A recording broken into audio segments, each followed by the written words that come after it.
The silver fox mask didn't hit the floor, it was crushed in Santino's hand as he whispered the words that ended Elara's life. The police are in the lobby, Elara. I told them you did it. I told them you were the one who forged the Caravaggio. Elara Vance froze. The grand ballroom of the Venetian villa, filled with the scent of expensive lilies and the sparkle of 1,000 diamonds, suddenly felt like a tomb. She looked at her fiancé, the man she had loved for 3 years, the man who had just promised to cherish her, and saw a stranger. Santino, she breathed, her voice a fragile thread. What are you saying? You know I was at the studio all night fixing the frame for the gala. I didn't. I needed a scapegoat, Elara, he hissed, leaning in as if to kiss her cheek, though his eyes were as cold as the canal water outside. My family is bankrupt. I sold the original Nativity months ago to pay my debts. Someone has to take the fall, and who better than the brilliant art restorer with a talent for mimicry? It's poetic, really. He stepped back, his face transforming into a mask of feigned heartbreak as 2 detectives in heavy overcoats stepped out from the shadows of the marble pillars. That's her, Santino announced, his voice booming for the entire crowd to hear. That's the woman who betrayed the Altieri family and my heart. Take her away.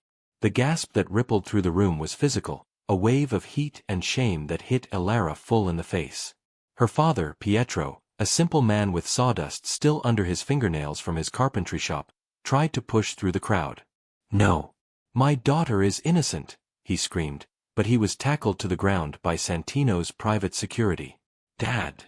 Elara cried, reaching out, but the cold metal of handcuffs snapped shut around her delicate wrists. The weight of the steel was a shock, a brutal reality that dragged her out of her dream and into a nightmare. The guests, people she had called friends only minutes ago, began to hiss. Thief. Fraud. Traitor. Santino stood by the buffet, calmly sipping champagne as his fiancée was dragged toward a life in a concrete cage. Then, the heavy oak doors of the villa didn't just open. They were kicked off their hinges. The sound was like a thunderclap in the silent room. The music died. The air pressure seemed to drop. A dozen men in charcoal suits marched in, their faces as hard as the stone of the Rialto Bridge. In the center of the pack walked Vico Altieri. He was known as the Sentinel. In the Italian underworld, he was the man who saw everything and forgot nothing. He moved with a slight, rhythmic limp, leaning on a black cane topped with a silver wolf's head. His eyes were dark, shielded by the shadow of his brow, and they swept over the room with a terrifying, predatory calm. He didn't look at the police. He didn't look at the crowd. He walked straight to Santino. A bride framed. A groom who sold her. And a blind mafia king who's about to change everything. If you're ready to see a traitor lose his empire to a queen, hit that like button and subscribe now. Let's see how this masterpiece ends. Mr. Altieri. Santino squeaked, his glass shattering on the floor. I found it. I found your Caravaggio. She has it. Elara stole it. Vico stopped. He didn't look at the painting. He didn't even acknowledge Santino's existence. He turned his head slowly toward Elara. The detectives holding her arms suddenly let go. They backed away as if she had become radioactive. Vico stepped closer. The scent of old books, expensive tobacco, and something sharp and metallic surrounded him. He reached out with a gloved hand and tilted Elara's chin up. He stared into her eyes for a long, suffocating minute. You have a steady hand, Elara Vance, Vico said. His voice was a low, gravelly rumble that vibrated in her chest. I watched you work on the frescoes at the cathedral last spring. You don't rush. You see the things others miss. I didn't steal your painting, Elara whispered, her pride flickering even through her terror. I know, Vico said. He turned his gaze to Santino, and the temperature in the room seemed to drop 10 degrees. Because Santino sold it to me 6 months ago. Then he tried to steal it back last week to sell it to the French. He's a rat. And I don't like rats. Santino began to shake so violently, he hit the table behind him. That's That's not true. I have documents. I don't need documents, Vico said softly. He leaned on his cane, the silver wolf gleaming. I need payment. You destroyed the canvas trying to move it, Santino. And since you have no money, I'll take the only thing you have left of value. Vico pointed the silver head of his cane at Elara. Her. What? Santino gasped. She's a criminal. She's going to jail. She's going with me, Vico corrected. He looked at the detectives. The warrant is dead. If I hear her name mentioned in a police report again, I'll burn your precinct to the ground. Leave. The police didn't argue. They fled. Vico looked back at Elara. He reached into his pocket, pulled out a small key, and unlocked her handcuffs himself. The metal hit the floor with a heavy clink. You're coming with me, Elara, he said. It wasn't an invitation. Why? She asked, her voice trembling as she rubbed her bruised wrists. If you know I'm innocent, why take me? Am I your prisoner now? Vico leaned down, his lips inches from her ear. My eyes are failing, Elara. A rare condition. In 6 months, the world will go dark for me. In my business, a blind man is a dead man. Elara gasped, looking at his dark, piercing eyes. They looked perfect, but she realized now he wasn't looking at her, but slightly through her. I need your eyes, he whispered. You spend your life finding fakes and restoring what is broken. You're going to be my shadow. You will read the hearts of the men who try to betray me. You will tell me what the world looks like before I lose it.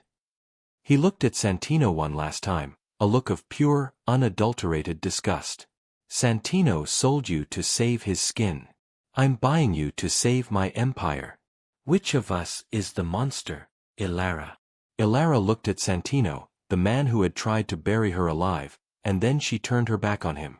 She placed her hand in Vico's. My father, she said, pointing to Pietro. He stays safe. He stays funded. He never wants for anything. He will be treated like royalty, Vico promised. Elara took a deep breath. She looked at Santino and then she turned her back on him forever. She placed her hand firmly in Vico's gloved palm. I'll be your eyes, she said. But you will be my hand. I want Santino to watch as I take everything he ever wanted. Vico's lips twisted into a dark, genuine smile. He led her out of the villa and onto a waiting black boat.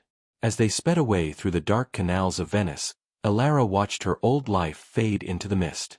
She was no longer a restorer of the past. She was the vision of the future. Welcome to the darkness, Elara, Vico murmured as the fortress of his estate appeared on the horizon. I think you'll find it suits you. The boat didn't stop at a dock, it slid into the belly of the fortress. The iron portcullis of the Altieri estate groaned as it closed behind them, cutting off the moonlight and the rhythmic slapping of the Venetian lagoon. Here, inside the stone walls, the air smelled of salt, damp earth, and the faint, sweet scent of beeswax. Vico didn't offer Elara his hand as she stepped off the polished wood of the motorboat. He didn't have to. 2 of his men, silent as ghosts, stood on either side of her. They didn't touch her, but their presence was a wall she couldn't climb. Follow the sound of my cane, Elara, Vico said. His voice echoed against the high, vaulted ceilings of the underground landing. Tap, click, tap, click. The rhythmic sound was her only guide through the gloom. As they ascended a spiral stone staircase, Elara realized that the sentinel wasn't just being dramatic. He was navigating by memory and sound. He didn't look at the steps, he felt the air pressure shift near the walls. They emerged into a hallway that looked more like a museum than a home. Gold-leafed frames lined the walls, housing portraits of men with hard eyes and women with closed lips. The ancestors of the Altieri line. You're staring, Vico said, though his back was to her. Elara jumped. How did you? The air changes when someone stops to look at a canvas.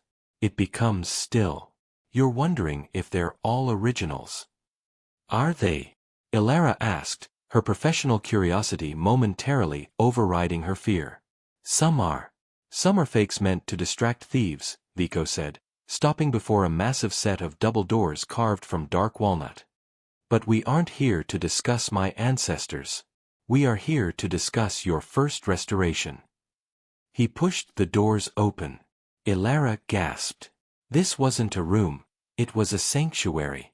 The walls were lined with climate-controlled glass cases. Tens of millions of dollars in history sat in this room. Sculptures from ancient Rome, Greek vases, and sketches that bore the unmistakable stroke of Da Vinci. In the center of the room, sitting on a velvet-covered easel, was the Caravaggio Nativity with Saint Francis and Saint Lawrence. Seeing it up close made Elara's heart ache. The canvas was torn at the edges where it had been brutally cut from its frame in Sicily decades ago. But worse was the damage Santino had caused. A long, jagged scratch ran through the center of the painting, slicing right through the face of the Madonna. "It's bleeding," Elara whispered, stepping toward it without thinking. She reached out, her fingers hovering an inch from the ruined oil paint. He used a box cutter. The idiot. He didn't just scratch the paint, he wounded the soul of the piece. "Can you fix it?" Vico asked. He stood by the window, his silhouette tall and jagged against the dim light. "I can stabilize it," Elara said, her eyes tracing the damage. "But a scar will always remain. Caravaggio painted with shadows, Mr. Altieri. You can't just slap new paint over a 400-year-old shadow." "I don't mind scars," Vico murmured. "I prefer them. They prove that something survived. But I didn't bring you here just for the canvas, Elara. Look to the corner." Elara turned. In the shadows of the far corner, a man was tied to a chair. His head was slumped forward, a hood over his face. He was dressed in an expensive suit, now stained with sweat and dirt. "Who is that?" Elara's voice shook. Vico walked toward the man, his cane striking the marble floor with terrifying precision. He reached out and pulled the hood off. Elara's breath hitched. "Uncle Bruno?" The man in the chair blinked, his eyes bloodshot and terrified. Bruno Vance. He was her father's younger brother, the black sheep of the family who had disappeared 5 years ago after gambling away the family's small savings. He was the reason her father, Pietro, had to work twice as hard in his carpentry shop just to keep the lights on. "Elara," Bruno croaked, his voice cracking. "Oh, thank God. Help me, Elara. Tell this monster I didn't mean to do it." Elara looked at Vico, her confusion turning into a cold, sharp dread. What is he doing here? What did he do? Vico stood behind Bruno, placing his large, gloved hands on the man's shoulders. The contrast was startling, the powerful, calm predator and the trembling, broken prey. "Your uncle didn't just gamble away your father's money, Elara," Vico said softly. "He was the one who scouted the Caravaggio for Santino. He used your name, your reputation as an expert, to convince my guards that the maintenance crew Santino sent was legitimate. He sold his own niece into a frame job to cover his debts." Elara felt the world tilt. She looked at Bruno, searching for a denial, a spark of the uncle who used to buy her gelato when she was a little girl. But Bruno couldn't look her in the eye. He just sobbed. "I had to, Elara. Santino said he'd kill me. He said you'd be fine, that you were too smart to get caught." "You used me," Elara whispered. The betrayal by Santino had hurt, but this was family. This was blood. "You let him put handcuffs on me. You let him humiliate my father. Now you see why I need your eyes, Elara," Vico said, his grip tightening on Bruno's shoulders until the man winced. "I can hear the fear in his voice, but I cannot see the truth in his face. Tell me, Restorer, is he lying when he says he didn't know Santino planned to frame you?" Elara stepped closer to her uncle. She looked at him with the same intensity she used to examine a forged painting. She looked at the sweat on his brow, the way his eyes darted to the door, the slight tremble in his lower lip. She saw the truth. It was a messy, ugly thing. "He's lying," Elara said, her voice turning to ice. He knew. He's not crying because he's sorry for me. He's crying because he's caught. Bruno's sobbing stopped instantly. His face transformed, the mask of the pitiful uncle, slipping to reveal something desperate and mean. You little brat. After all I did for you. Vico's hand moved faster than Elara could see. He didn't strike the man, but the sheer threat in his posture silenced Bruno mid-sentence. You have your answer, Vico said to Elara. What is the price of this forgery, Elara? In my world, blood pays for blood. Should I drop him into the canal? No. Elara cried out. Vico tilted his head. He betrayed you. He destroyed your life. Why save him? Because if you kill him, you're just proving Santino right, Elara said, her heart hammering. You said I fix things that are broken. If you kill him, he's just another piece of trash. But if he lives, he can be useful. Vico let go of Bruno and walked back to Elara. He stood so close she could feel the heat radiating from him. Useful how? He knows Santino's routes, Elara said, her mind racing. He knows who else Santino is working with. Santino thinks Bruno is dead or hiding. Use him to feed Santino fake information. Make him a double agent. Vico looked down at her, his eyes narrowed. For a moment, Elara thought he might refuse. Then, a slow, dark smile spread across his face. You aren't just a restorer, Elara. You're a strategist. I like that. He turned to his men. Take Bruno to the lower cells. Feed him, keep him clean, and make sure he understands that his life belongs to my wife now. If he breathes without her permission, kill him. Wife. The word hit Elara like a physical blow. The guards dragged a screaming Bruno out of the room. When the doors clicked shut, silence returned to the vault, heavy and thick. I'm not your wife, Elara said, her voice trembling. To the world you are, Vico said, turning back to the Caravaggio. The legal papers are being filed as we speak. Pietro Vance's daughter didn't go to jail. She married the most powerful man in Italy in a private ceremony. It protects your father's name. It protects yours. And it gives you the power to crush Santino. And what does it give you? Vico walked to her, leaning heavily on his cane. He reached out, his fingers brushing against her cheek. This time, his glove was off. His skin was warm, calloused, and strangely comforting. It gives me a partner who can see the shadows before they swallow me, he whispered. He leaned down, his breath ghosting over her lips. For a second, Elara thought he was going to kiss her. Her body tensed, a confusing mix of fear and an electric, forbidden curiosity. But Vico just reached past her to pick up a magnifying glass from the table. Tonight you sleep, he said, pulling back. Nadia will show you to your quarters. Tomorrow, your work begins. I have a meeting with the heads of the 5 families. You will sit by my side. You will watch their hands, their eyes, their throats. You will tell me who is a masterpiece, and who is a fake. And if I'm wrong? Elara asked. Vico paused at the door. In my world, Elara, being wrong is a luxury neither of us can afford. Sleep well, Principessa. The door closed, leaving Elara alone with the ruined Caravaggio. She looked at the Madonna's scratched face, then at her own reflection in the glass of a nearby case. She wasn't the girl in the fox mask anymore. She was a woman in a den of wolves, holding a brush in one hand and a knife in the other. And for the first time in her life, she didn't want to fix the shadows. She wanted to own them. The dress Nadia laid across the bed wasn't a wedding gown. It was a suit of armor made of midnight blue silk. It was high-collared, long-sleeved, and clung to Elara's frame with a precision that felt suffocating. There were no jewels, no sequins, nothing to catch the light. Mr. Altieri says you are to be his shadow today, Nadia whispered as she pulled the corset tight. Shadows do not sparkle, Principessa. They only loom. Elara looked at herself in the floor-length mirror. Her hair was pulled back into a knot so tight it made her eyes look sharper, fiercer.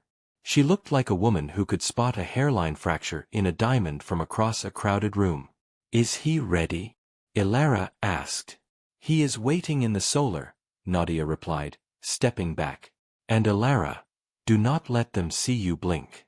In that room, a blink is an opening for a blade."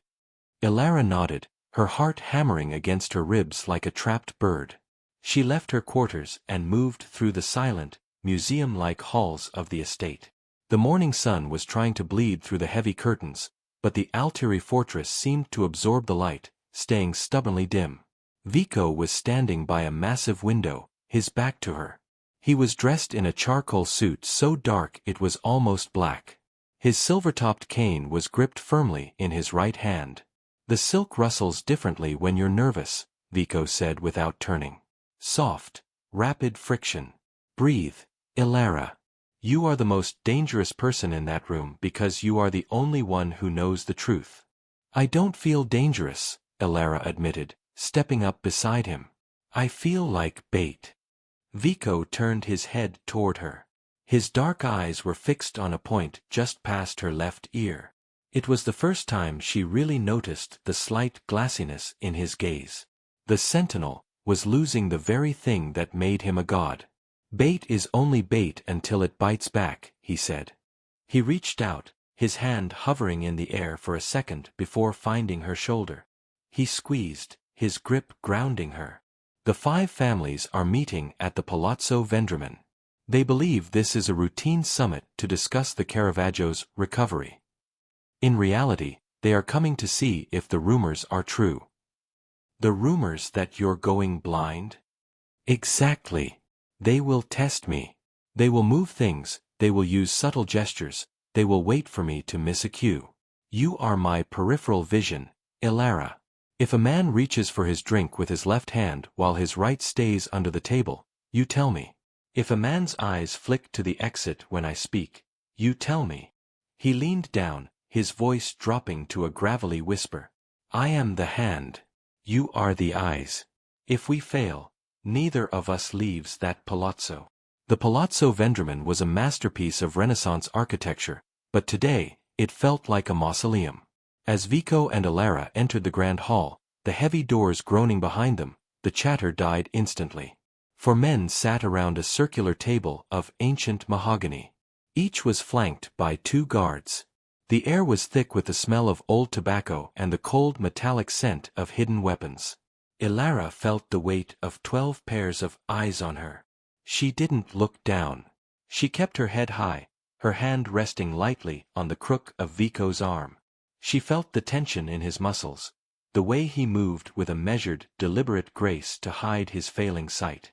Vico, a man with white hair and a face like wrinkled parchment, spoke. This was Don Massimo, the oldest of the heads. "We heard you took a wife. We didn't believe this sentinel had a heart left to give." Vico sat in the remaining chair, his cane leaning against the table. Elara stood directly behind him, her hands folded in front of her. "I didn't give her my heart, Massimo," Vico said, his voice calm and terrifying. "I gave her my name. Elara is a Vance. Her family has been restoring the beauty of Italy while yours was busy burning it down." A younger man, Lorenzo, laughed. He had oily hair and a gold ring on every finger. He sat to Vico's far right. He reached for a small silver box on the table and slid it 2 inches to the left, out of the alignment Vico would have memorized. Elara leaned down, pretending to adjust Vico's collar. "The box," she whispered in his ear, her voice a ghost of a sound. Lorenzo moved it left. 2 inches. Vico didn't miss a beat. He reached out, his hand moving with unerring accuracy, and picked up the box. He didn't look at it. He simply opened it, took out a cigar, and snapped the box shut. "Lorenzo," Vico said, turning his head perfectly toward the younger man. "You've always been fidgety. It's a sign of a weak mind." Lorenzo's smile vanished. The other dons exchanged looks. The first test had been passed. "Let's talk about the Caravaggio," said Don Gallo, a man so large he seemed to swallow his chair. "Santino says you stole it from him. He says you used the girl to frame him. Santino is a rat hiding in a sewer, Vico said. The painting is in my vault. It was damaged by his incompetence. Elara is currently restoring it. She is the only reason the nativity still has a face. Is that so? Massimo leaned forward. He picked up a glass of red wine. As he did, he deliberately tripped over his words, and the glass tilted. Elara saw it happening in slow motion. The wine wasn't falling toward the table, it was aimed at Vico's lap, a test to see if he would flinch before it hit. Elara's hand moved. She wasn't a soldier, but she spent her life catching falling brushes and fragile ceramics. She caught the glass mid-air, her fingers gripping the stem before a single drop could touch Vico's suit. The room went silent. Elara calmly set the glass back in front of Massimo. A vintage like this shouldn't be wasted on the tablecloth, Don Massimo, she said, her voice steady. My husband prefers things to stay exactly where they belong. Vico didn't turn to look at her, but she felt the pride radiating off him. She's fast, Gallo muttered, his eyes narrowing. But can she see what's coming next? For 2 hours, the meeting was a war of words. Elara stood like a statue, her eyes scanning the room. She watched the way Gallo's guard kept touching his earpiece. She watched the way Massimo's son, standing in the corner, refused to take his hand out of his jacket. But it was the man serving the coffee that caught her eye. He was older, stooped, wearing the white jacket of the Palazzo's staff. But as he approached the table, Elara noticed his gait. He didn't walk like a servant. He moved with the light, springy step of a man who spent his life on his toes. And his hands, they were covered in fine, white powder. Plaster? No. Gym chalk. The kind used by competitive marksmen to keep their grip dry. The server moved toward Vico's left. He held a silver tray with a single cup of espresso. Elara shifted her gaze to the tray. Under the lace doily, there was a slight bulge.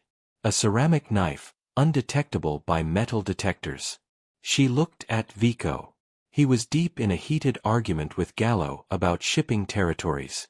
He couldn't see the server. He couldn't see the chalk on the man's fingers. Vico, Elara whispered, but Gallo shouted over her, intentionally creating noise. The server was 3 feet away. Now 2 feet. Elara didn't think.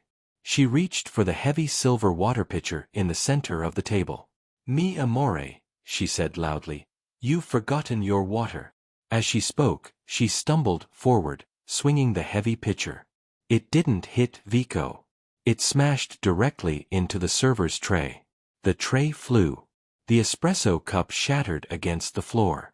And the ceramic knife clattered across the mahogany table, stopping right in front of Don Massimo. Chaos erupted. Vico's guards drew their weapons. The server tried to bolt, but Vico's cane shot out, tripping the man with brutal efficiency. Vico stood, his hand gripping Elara's arm, pulling her slightly behind him. He didn't need to see the knife to know what it was. The sound of it hitting the wood told him everything. Massimo, Vico said, his voice like the edge of a razor. I didn't realize you'd started hiring hitmen as waitstaff. It's a bit beneath you, isn't it? Massimo looked at the knife, then at Elara. His face was a mask of fury. He isn't mine. Gallo, is this your dog? I don't use ceramic, Gallo snapped, his own men backing him toward the door. This is Santino's style. The boy is getting desperate. Vico leaned over the table, his hand finding the ceramic knife. He picked it up, feeling the edge. He then turned his head toward the server, who was being pinned to the floor by Dimitri. Who sent you? Vico asked. The man spat on the floor. The sentinel is a ghost. You're living on borrowed time, Altieri. Santino is the future. He's already sold the rest of the collection. You're holding onto a dead painting. Vico didn't answer. He flicked his hand, and the ceramic knife buried itself in the mahogany table an inch from the man's throat. Take him to the fortress, Vico commanded. I want to know which collection Santino is selling. And Dimitri, make sure he loses his voice before he loses his head." The meeting was over. The other dons hurried out, their alliances shifting like sand. They had seen Vico miss nothing. They had seen his wife react with the speed of a viper. For now, the Sentinel was still a god. The ride back to the estate was silent for a long time. The boat cut through the water, the spray hitting Elara's face. She felt cold, the adrenaline leaving her body and leaving a hollow ache in its place. "You saved me," Vico said. He was sitting across from her, his hands resting on the silver wolf head of his cane. "I did what I was hired to do," Elara said, her voice trembling now. "I saw the chalk on his hands. Restorers know about chalk. We use it to set molds. But servants don't have white dust on their fingers." Vico leaned forward. He reached out and found her hand. His fingers were bare now, and they were shaking, just a little. "You did more than see, Elara. You acted. You protected the Empire." "I protected you," she corrected. "I don't care about the Empire, Vico. I care that you promised to keep my father safe. If you die, Santino wins. And I will never let that happen." Vico pulled her hand to his lips. He kissed her knuckles, his stubble grazing her skin. "Santino made a mistake. He thought he was dealing with a victim. He didn't realize he was giving me a queen." He looked toward the horizon, where the sun was setting. He mentioned a collection. "My father had a secret vault. Pieces that were never catalogued. Pieces that shouldn't exist. If Santino has found them, he's not just trying to fund a war. He's trying to erase the Altieri history." "Then we find them first," Elara said. I'm in this now, Vico. You made me your wife. You made me your eyes. I'm not going back to a dusty studio while you fight a war in the dark." Vico laughed, a short, dark sound. Spoken like a true Altieri. As the boat pulled up to the fortress, the heavy gates opened once more. But this time, Elara didn't feel like a prisoner entering a cage. She felt like a general returning to her base. They walked up the stairs together, the sound of Vico's cane and Elara's heels clicking in a perfect, synchronized rhythm. When they reached the grand hall, Vico stopped. He turned to her, his gaze intense. "There is one more thing you must see tonight." The server mentioned the rest of the collection. "I think I know where they are. But to get them, we have to go back to the one place you never wanted to see again." Elara's heart skipped a beat. "Santino's villa?" "No," Vico said. "The Vance carpentry shop. Your father's basement. Tell me, Elara, did your father ever talk to you about what he was building for my father 20 years ago?" Elara froze. Her father was a simple man. A carpenter. But as she looked at Vico's dark, knowing eyes, a memory surfaced. A memory of a hidden room, the smell of fresh cedar, and her father whispering, "Some things are meant to stay hidden, Elara. Even from the light." "He was building a vault," Elara whispered. "Not just a vault," Vico said. "He was building a tomb for the truth. And Santino has the key. We leave at midnight." Elara looked at her hands. They weren't shaking anymore. She had been a restorer of art, but now she was a restorer of power. And as the darkness of the Venetian night swallowed the estate, she realized that the masterpiece they were creating wasn't on a canvas. It was written in blood. The midnight air in the Caravaggio district was thick with the smell of stagnant salt water and the damp rot of ancient wood. Elara stood in front of the weathered door of her father's shop, her heart thumping a jagged rhythm against her ribs. The sign above the door, Vance and Sons, Fine Carpentry, was peeling, a sad reminder of the life she had been dragged away from just days ago. It felt like a lifetime. "The lock hasn't been changed," Vico observed, standing close behind her. He didn't need to see the door to know she was hesitating. "The wood is breathing, Elara. Can you hear it? It's waiting for you." Elara slid the key into the lock. It turned with a familiar, oily click. Stepping inside was like stepping into a memory. The air was heavy with the scent of cedar shavings, linseed oil, and the peppermint tea her father always drank. Tools were hung neatly on the walls, half-finished chair legs lay on the workbenches. To anyone else, it was a humble workshop. To Elara, it was the only place she had ever felt safe. "Dimitri, stay at the door," Vico commanded. He stepped further into the shop, his cane striking the sawdust-covered floor with a muffled thud. "Elara, where is the entrance to the lower level?" "There is no lower level," Elara said, her voice small. "It's just a crawl space for the plumbing. My father always said the foundation was too weak for a basement." "Your father was a master of misdirection," Vico countered. He stopped in the center of the room, tilting his head. "He didn't just build furniture, Elara. He built puzzles. He was my father's ghost carpenter. Every secret room, every hidden safe, every escape tunnel in the Altieri estate was designed by Pietro Vance." Elara shook her head, her mind spinning. "He's a carpenter. He makes tables. He makes cabinets. And what is a secret door but a very large cabinet?" Vico asked. He reached out with his cane, tapping the floorboards near the massive industrial saw. "Look for the grain, Elara. Use your eyes. Find the flaw in the masterpiece." Elara pulled a flashlight from her coat and knelt on the floor. She began to sweep the light over the oak planks. At first, everything looked perfect. Her father's work was always seamless. But then, she saw it. Near the base of the saw, the grain of the wood didn't flow vertically like the rest of the floor. It moved in a slight, almost invisible spiral. It was a knot in the wood, shaped like a rose. "The rose," she whispered. She pressed her thumb into the center of the knot. There was a faint hiss of hydraulics, a sound far too modern for a dusty workshop. A section of the floor, roughly 4 feet square, didn't lift.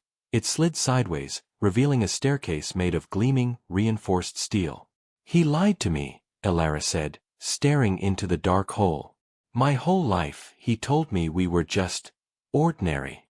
"He did it to keep you ordinary," Vico said, his voice unusually soft. "He wanted you to fix paintings, not people. He wanted your hands to stay clean. Now, lead the way. My internal map ends at the top of these stairs." They descended into a world Elara didn't recognize. The basement was a high-tech laboratory. The walls were lined with lead-shielded cabinets and professional-grade restoration tools that Elara had only seen in the most prestigious museums in Paris. There were chemical baths, ultraviolet scanners, and a workbench that looked like it belonged in a diamond cutter's studio. But it was the center of the room that held the true secret. Dozens of crates, marked with the Altieri crest, were stacked neatly. Some were open, revealing gold chalices, jeweled daggers, and rolls of canvas. "The lost collection," Vico breathed. He walked to a crate, his hand trembling as he ran it over the wood. "My father didn't lose these in the war.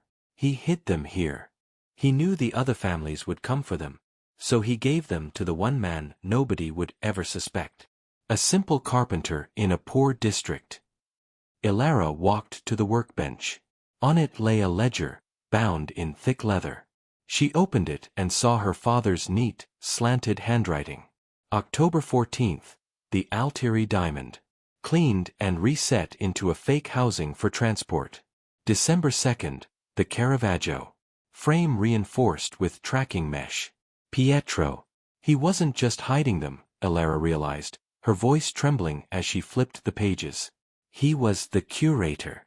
He was keeping them safe until what? "Until I was ready," Vico said. Suddenly, the floor above them groaned. Creak, creak, creak. Dimitri's voice came over the earpiece in Vico's ear, loud enough for Elara to hear. "Boss, we have company." 6 men. They didn't come through the door. They came through the windows. "It's Santino." Vico's face hardened into a mask of stone. "Close the hatch, Elara. Now." "I can't. The mechanism is on the other side." "Then get behind the workbench," Vico commanded. drawing a heavy black pistol from his shoulder holster with a fluid, terrifying speed. The hatch above them was kicked open. A flashbang grenade tumbled down the stairs. Eyes shut. Vico roared. Elara dove behind the heavy oak workbench, covering her ears and squeezing her eyes shut. A white-hot explosion of light and sound rocked the room. Her ears rang with a high-pitched scream, and the smell of magnesium filled the air. Then came the gunfire. Vico didn't hide. He stood in the center of the lab, his legs braced, his head tilted. He was using his ears. Every time a boot hit a metal step, every time a sleeve brushed against the railing, Vico fired. Pop, pop, pop. 3 screams followed. 3 bodies tumbled down the stairs, landing heavily on the concrete floor. Vico, move left. Elara screamed, seeing a 4th man leaning over the edge of the hatch with a submachine gun. Vico dove behind a stack of crates just as a hail of bullets shredded the air where he had been standing. Glass cases shattered, raining diamonds and ancient pottery onto the floor like hailstones. Santino! Vico yelled, his voice echoing in the small space. Come down and face me like a man, or are you still hiding behind your mother's skirts? I don't need to be a man, Vico. Santino's voice drifted down from the workshop, high and hysterical. I just need to be the one who's alive. I know about your eyes. I know you're shooting at shadows. Santino stepped into the light of the hatch. He was wearing a tactical vest, looking like a boy playing soldier. He held a flare gun. You love this art so much. Santino sneered. Let's see it burn. He fired the flare. The phosphorus streak hissed through the air, heading straight for the stack of crates containing the most flammable canvases. No. Elara lunged out from behind the workbench. She grabbed a heavy wool fire blanket from her father's safety station and threw it. The blanket caught the flare mid-air, wrapping around it and thudding to the floor. The flames were smothered instantly, but Elara was now standing in the center of the room, a perfect target. Santino aimed his machine gun at her.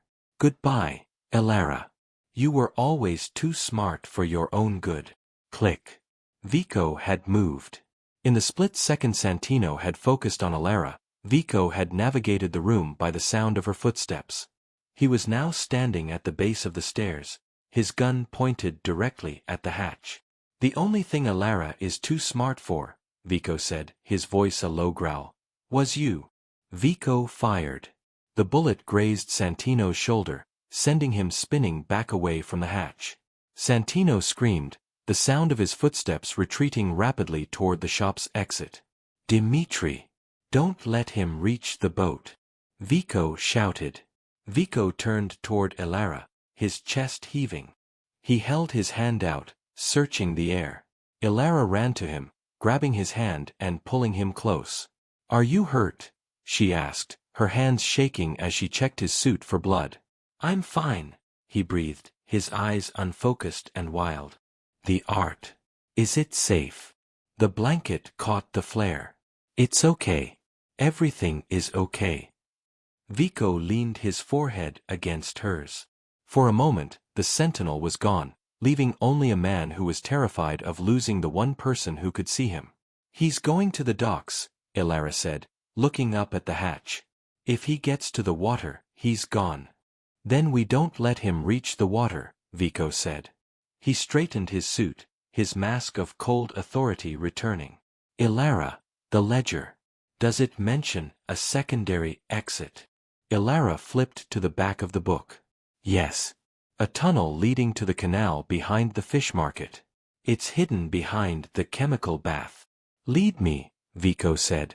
They moved through the narrow, damp tunnel, the sound of their breathing echoing off the stone. When they emerged, they were at the water's edge, hidden behind a stack of rotting fish crates.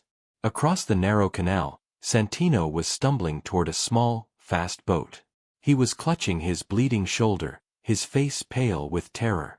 Santino! Elara yelled. The man froze, his foot on the edge of the boat. He looked across the water and saw them. You can't kill me, Santino yelled, his voice cracking. If I die, The other families will go to war. I'm the only one who knows the buyers for the rest of the collection. I don't care about the buyers, Vico said. Vico, wait, Elara said, laying a hand on his arm. She looked at Santino, seeing him for exactly what he was, a forgery of a man. A fake. He's not worth the bullet. And he's more useful alive. Why? Vico asked. Because, Elara said, her voice loud and clear over the water, he's going to tell the world that the Sentinel isn't blind. He's going to tell them that you saw every move he made tonight. He's going to spread the fear that keeps you safe. She looked at Santino. Go. Run. Tell everyone that Vico Altieri sees everything. And tell them that if they ever come near my father again, I won't ask him to miss next time. Santino didn't wait. He jumped into the boat and sped away, the engine roaring into the night. Vico lowered his gun. He turned to Elara, a look of profound admiration on his face. You let him go to protect my secret. I let him go so he could be your herald, Elara said. She looked at the dark water. And because I want him to live in fear. Death is too easy for a man like him. Vico reached out, his hand finding the back of her neck. He pulled her into a sudden, fierce kiss. It tasted of adrenaline, salt, and a dark, blooming passion. Elara didn't pull away. She wrapped her arms around his neck, leaning into him. When he pulled back, his eyes were searching her face, his gaze almost focused. My father chose well when he hired yours, Vico whispered. And I chose well when I claimed you. You didn't claim me, Vico, Elara said, a small, dangerous smile on her lips. We're partners. And we have a collection to move. Indeed, Vico said, gesturing to the tunnel. But first, we go back. I believe your father left a message in that ledger that only you can decode. Something about the Caravaggio's frame. As they walked back into the shadows of the shop, Elara realized that her father hadn't just built a vault. He had built a legacy. And she was the only one who could restore it. The past was a forgery, but the future? The future was an original, and it was hers to paint. The basement of the carpentry shop was silent once more, but the air felt charged, as if the walls themselves were vibrating with the secrets they held. Elara sat at her father's workbench, the Caravaggio illuminated by a single, high-intensity lamp. Vico stood behind her, his hand resting on her shoulder, his breathing heavy but controlled. The adrenaline was fading, replaced by a cold, sharp clarity. The ledger, Elara whispered, her fingers trembling as she turned to the very last page. My father wrote, the truth isn't in the paint, it's in the structure. The frame holds the weight of the world. She picked up a small, surgical scalpel. Her hands, usually as steady as stone, shook for a fraction of a second before her training took over. She wasn't just an art restorer anymore, she was a surgeon performing an operation on history. She didn't cut the canvas. Instead, she turned the massive painting over and began to peel back the protective velvet lining of the heavy cedar frame her father had built. What are you looking for? Vico asked, his voice low. My father was a carpenter, Vico. He taught me that a good frame does more than hold a picture. It protects it. She slid the blade into a nearly invisible seam in the wood. Click. A small, spring-loaded compartment popped open. Inside was a series of translucent vellum sheets covered in fine, red ink. When Elara overlaid them, they formed a complex architectural map. It's the Vatican, Elara breathed, her eyes widening as she traced the lines. But not the parts the tourists see. These are the Archivio Segreto, the secret archives. And there's a mark here, under the St. Peter's Basilica. A vault marked with the Altieri seal. My father's true legacy, Vico murmured. The documents that prove the family's original sins. Whoever holds that map holds the leash to every dawn in Italy. But as Elara looked at the map, something else caught her eye. On the back of the vellum, in her father's unmistakable shorthand, was a chemical formula. She recognized the symbols for atropa belladonna, deadly nightshade, and a rare synthetic compound used in high-end furniture varnish. She looked at the bottle of restoration oil sitting on her father's desk, the same oil Vico had used to polish his silver-topped cane every morning back at the estate. Elara's heart stopped. She grabbed Vico's hand, turning his palm up. There, in the creases of his skin, was a faint, yellowish stain. "Vico," she gasped, her voice cracking with horror. "You aren't going blind because of a disease." Vico stiffened. "What are you saying?" "The cane. The silver wolf. You polish it every morning. The oil, it's been laced with a slow-acting neurotoxin. It's absorbed through the skin. It doesn't kill you, it just eats away at your optic nerves until you're helpless." Vico pulled his hand away, staring into the darkness he had been fighting for months. "Santino." "No," Elara said, her eyes filling with tears as she looked at the ledger. "The oil was supplied by the Gallo family's chemical plant. They didn't want a war, Vico. They wanted a puppet. A blind god they could control from the shadows." Vico's face transformed. The vulnerability she had seen earlier vanished, replaced by a cold, murderous rage that made the room feel like it had dropped to sub-zero temperatures. He gripped his cane, then slowly, deliberately, he threw it across the room. It shattered against the stone wall. "I don't need the cane," Vico growled.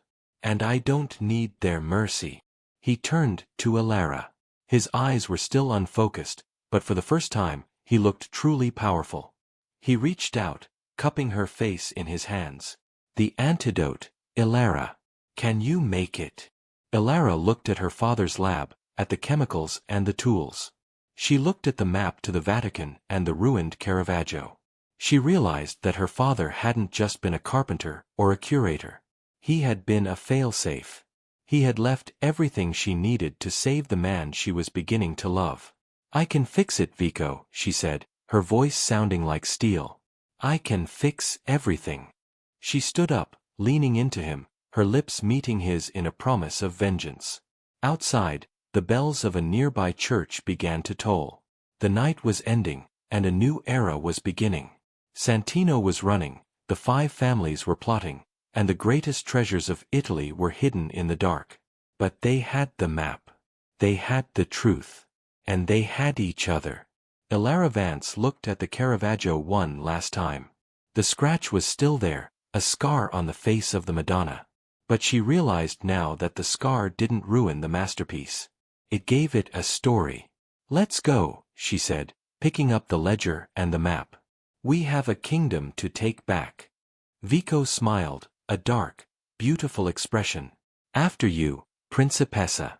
The world is waiting to see what we build next." Enjoyed this Mafia romance? If you want to see Vico and Elara take on the Vatican and hunt down the traitors of the 5 families, don't let the story end here. Smash that like button if you think Santino got what he deserved. Subscribe and turn on notifications so you never miss a chapter of our Dark Italian Romance series. Comment below with the word masterpiece if you want a part 2 where Elara and Vico head to Rome. Your support keeps the stories coming.